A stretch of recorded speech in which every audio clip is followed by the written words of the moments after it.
Nous avons signé avec CGTN via China Media Group, d'ailleurs devant nos deux présidents, le président Félix Antoine Tshisekedi de la RDC et le président Xi Jinping de la Chine.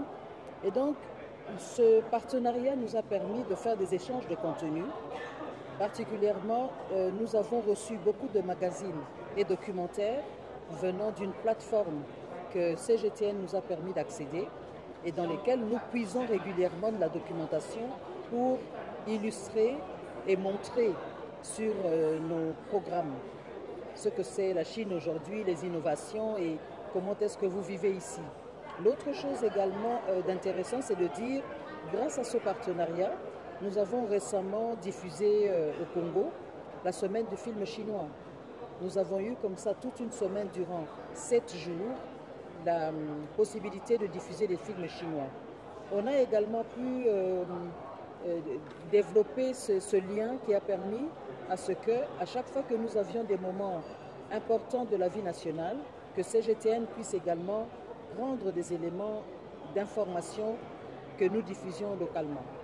La Chine elle est présente au Burundi depuis plus de 60 ans.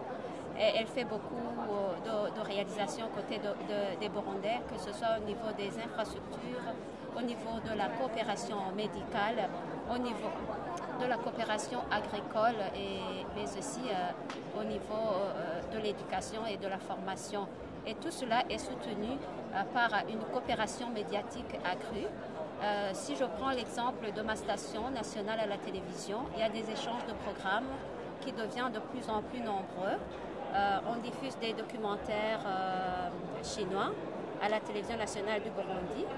Et aussi, il y a beaucoup de bourses de mobilité, de journalistes burundais qui viennent ici dans le cadre du prix Média qui est organisé chaque année par le Conseil national de la communication au Burundi. Les lauréats qui ont le premier prix ont l'opportunité de venir ici. Même récemment, ils étaient ici, un groupe consistant. Ils sont venus ici pour voir comment les choses se passent en Chine.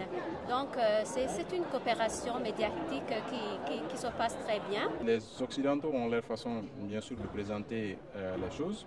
Et les Chinois aussi ont leur façon de présenter les choses, les Africains également.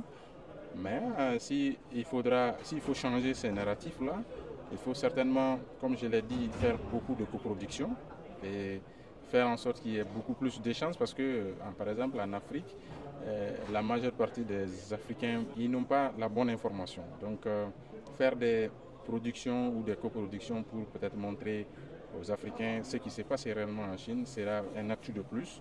J'espère que le prochain FOCAC contribue à la transition des relations Chine-Afrique à d'autres niveaux tels que la transition énergétique, telle la coopération dans le domaine de l'environnement, l'intelligence artificielle, les nouvelles technologies.